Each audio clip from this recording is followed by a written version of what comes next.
नमस्कार बच्चों। कक्षा 10वीं की हिंदी गद्य खंड के दूसरे पाठ राम वृक्ष बेनीपुरी के बाल गोविंद भगत को ये पाठ को पढ़ने के लिए आज हम प्रस्तुत हैं। पहले लेखक परिचय देख लेते हैं। मुख्य पंक्तियों को मैंने पीले रंग से बोल्ड कर दिया है, आप इनको बिंदुओं के रूप में अवश्य लिख लें। राम वृक्ष बेनीपुरी का जन्म बिहार के मुजफ्फरपुर जिले के बेनीपुर गाँव में सन 1899 में हुआ। बेनीपुर गांव में जन्म हुआ था, इसलिए इनका नाम रामवृक्ष बेनीपुरी है। माता पिता का निधन बचपन में ही हो जाने के कारण जीवन के आरंभिक वर्ष अभावों, कठिनाइयों और संघर्षों में बीते।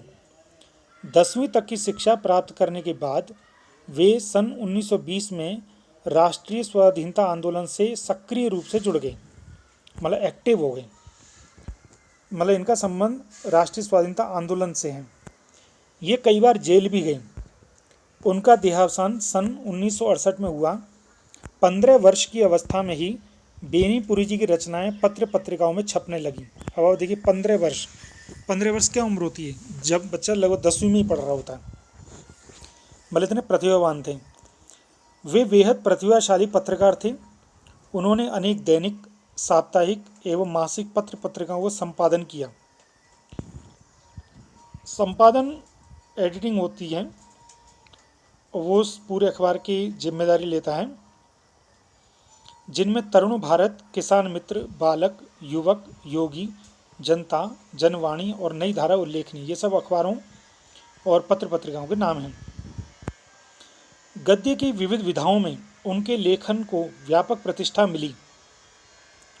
विविध विधाएं मतलब जो गद्य में अनेक विधाएं होती हैं, चाहे नाटक हों, चाहे उपन्यास हों, चाहे पत्र हों, चाहे रिपोर्टाज हों, चाहे कहानी हो, ये सब एक विधाएं हैं गद्य की।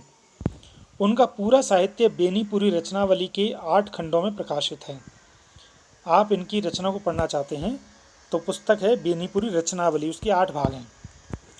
उनकी रचना यात्रा के महत्वपूर्ण पड़ाव हैं पतितों के देश में उपन्यास, चिता के फूल कहानी, अम्बपाल पाली नाटक, माटी की मूर्तें रेखाचित्र, पैरों में पंख बांधकर यात्रा वृत्तांत, जंजीरें और दीवारें संस्मरण आदि।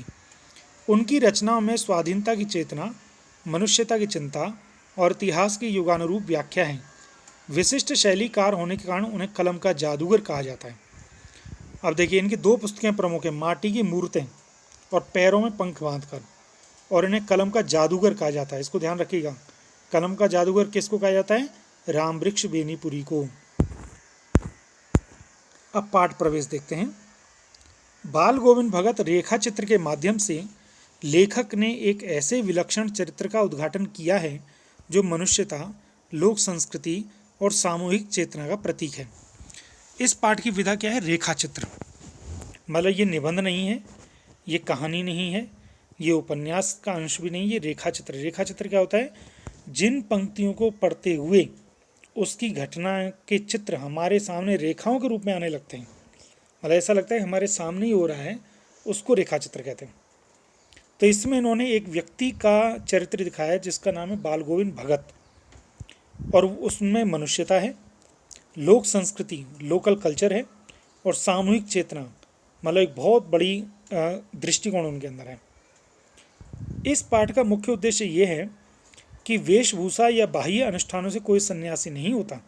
सन्यास का आधार जीवन के मानवीय सरोकार होते हैं। इस पाठ की मुख्य बात बच्चे ये है कि बाल गोविंद भगत सन्यासी के कपड़े नहीं पहनते थे। बाल गोविंद भगत ने सन्यास ग्रहण भी नहीं किया था, लेकिन फिर भी उनके गुण ऐसे थे कि वो सन्यासी ही थे। तो बाल गोविंद भगत इसी आधार पर लेखक को सन्यासी लगते हैं। तो यह पाठ सामाजिक रूढ़ियों पर भी प्रहार करता है, सामाजिक बुराइयों पर।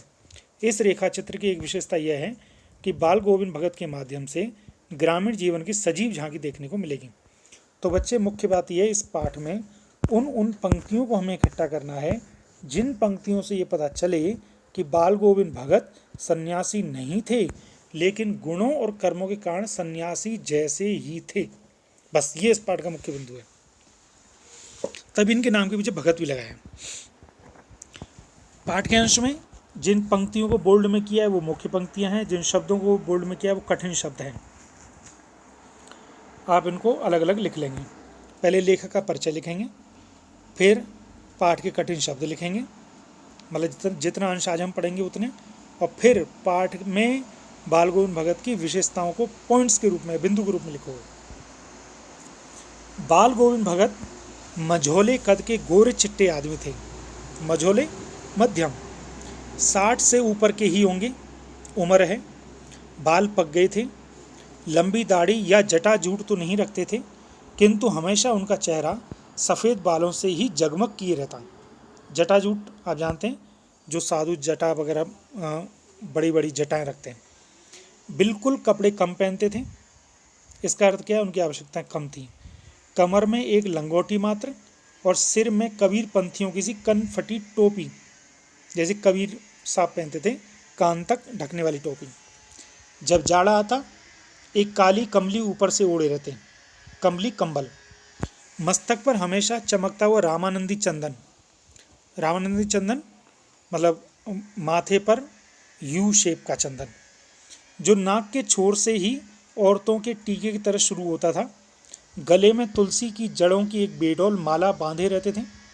बेडौल मतलब जिसका कोई अस्त व्यवस्थित माला नहीं होती थी। ऊपर की तस्वीर से यह नहीं माना जाए कि बाल गोविंद भगत साधु थे, नहीं, बिल्कुल गृहस्थ थे। उनकी गृहिणी को तो मुझे याद नहीं, उनके बेटे और पतोहू को तो मैंने देखा था। थोड़ी खेती बाड़ी भी की थी, एक अच्छा साफ सुथरा मकान भी था। कहते ऊपर वाली पंक्तियों को पढ़ के आपको ऐसा लगेगा शायद वो साधु थे, कहते नहीं, वो गृहस्थी थे। उनके पतोहू और बेटे भी थे, बेटा और बेटे का बेटा भी था। तो पहला पॉइंट ये आ जाएगा कि वो गृहस्थी थे, लेकिन उनका पहनाव, ओढ़ाव, रहन सहन साधुओं जैसा था। और अब अगला पॉइंट देखो, खेती बाड़ी करते समय परिवार रखते भी बाल गोविंद भगत साधु थे। साधु की सब परिभाषाओं में उतरने वाले। कबीर को साहब मानते थे, उन्हीं के गीतों को गाते, उन्हीं के आदेशों पर चलते, कभी झूठ नहीं बोलते, खरा व्यवहार करते, खरा मतलब साफ, किसी से भी दो टूक बात करने में संकोच नहीं करते थे, स्पष्ट बोलते थे, न किसी से खामखा झगड़ा मोल लेते थे, किसी की चीज़ न छूते, न बिना पूछे व्यवहार में लाते हैं। व्यवहार मतलब यूज में। तो दूसरी खासियत क्या हो गई कि वो प्रभु के गीत गाते रहते थे, उन्हीं के आदेशों पर चलते थे, कभी झूठ नहीं बोलते थे। तो ये सब साधुओं के गुण हैं, जो कि आजकल आप देखते हैं साधुओं ने कपड़े पहने होते हैं, संन्यास भी लिया होता है, लेकिन ये गुण उनमें नहीं होते। और इसके विपरीत आपके बाल गोविंद भगत साधु नहीं थे, लेकिन उनमें ये सब गुण थे। तो 2 पॉइंट हो गए। इस नियम को कभी कभी इतनी बारीकी तक ले जाते थे कि लोगों को कुतूहल होता, आश्चर्य होता। कभी वह दूसरे के खेत में शौच के लिए भी नहीं बैठते थे। वह गृहस्थ थे, लेकिन उनकी सब चीज़ साहब की थी।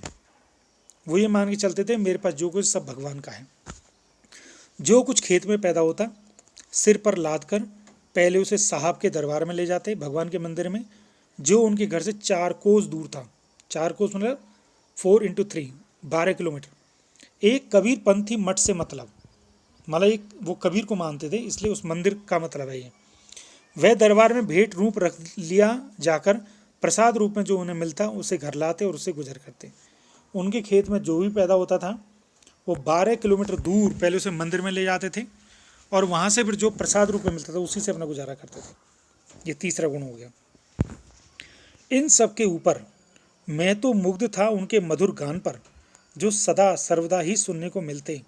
कबीर के वे सीधे साधे पद जो उनके कंठ से निकलकर सजीव उड़ते थे। और चौथी बात थी, वो हमेशा भगवान के मीठे मीठे अच्छे अच्छे भजन गाते थे।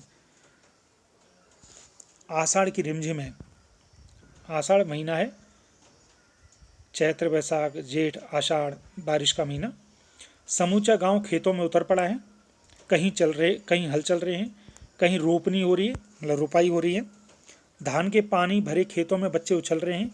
औरतें कलेवा लेकर मेड़ पर बैठी हैं। कलेवा मतलब नाश्ता, मेड़ मतलब जगह जो खेतों में बीच में पानी निकालने के लिए जगह निकाली जाती है, वहाँ पर बैठी हैं। आसमान बादल से घिरा है, धूप का नाम नहीं है, ठंडी पुरवाई चल रही है हवा। ऐसे ही समय आपके कानों में एक स्वर तरंग झंकार सी कर उठी। यह क्या है, यह कौन है, यह पूछना नहीं पड़ेगा। बाल गोविंद भगत समूचा शरीर कीचड़ में लिथड़े अपने खेत में रोपनी कर रहे हैं। उनकी उंगली एक एक धान के पौधे को पंक्तिबद्ध खेत में लगा रहे हैं। उनका कंठ एक एक शब्द को संगीत के जीने पर चढ़ाकर कुछ को ऊपर स्वर्ग की ओर भेज रहा है और कुछ को इस मिट्टी पृथ्वी की मिट्टी पर खड़े लोगों के कानों की ओर। बच्चे खेलते हुए झूम उठते हैं। अब वो कह रहे हैं कि वो इतने मधुर भजन गाते थे कि बच्चे झूम उठते हैं। मेड़ पर खड़ी औरतों के होठ कांप उठते हैं। होठ कांप उठने का मतलब होठ बुदबुदाने लगते हैं, गाना गाने के लिए तैयार होने लगते हैं। वे गुनगुनाने लगती हैं। हलवाहों के पैर ताल से उठने लगते हैं। हलवाई जो हल चला रहे होते हैं उनके पैरों में भी म्यूजिक सा हो जाता है। रोपनी करने वालों की उंगलियां एक अजीब क्रम से चलने लगती हैं। बाल गोविंद भगत का यह संगीत है या जादू है? तो कहते हैं उनकी आवाज़ में, उनके संगीत में जादू है। अब अगले महीने में भादों में, भादों क्या है? फिर उसके बाद महीना आता है चैत्र, वैशाख, जेठ, आषाढ़, सावन, भादों। सावन के बाद बारिश के बाद अगर भादों की वे अंधेरी अधरतियाँ, मतलब जब प्रकाश नहीं रहता। अभी थोड़ी देर पहले मूसलाधार वर्षा खत्म हुई है। बादलों की गरज, बिजली की तड़प में आपने कुछ नहीं सुना हो, किंतु अब झिल्ली की झंकार या दादरों की टर टर बालगोविंद भगत के संगीत को अपने कोलाहल में डुबो नहीं सकती। कहते जो मेढकों की आवाज़, दादरों मतलब मेढक, उनकी आवाज़ भी इनके संगीत को डुबा नहीं पाती। उनकी खंजड़ी ढिमक ढिमक बज रही है। खंजड़ी क्या होता है? जिसको हाथ में लेकर के, ढपली जिसको कहते हैं। और वो गा रहे हैं, भजन गाते रहते हैं। मतलब जिस मास में जो कर्म होता है उसी कर्म में ही भक्ति को ले आते हैं। क्या भजन गा रहे हैं? गोदी में पियवा, चमक उठे सखिया, चिहुक उठे ना। हाँ, पिया तो गोद में ही है, किंतु वे समझती है वे अकेली है। ये उसका अर्थ है। चमक उठती है, चिहुक उठती है। उसी भरे बादलों वाले भादों की आधी रात में उनका ये गाना अंधेरे में अकस्मात कौंध उठने वाली बिजली की तरह किसे न चौंका देता।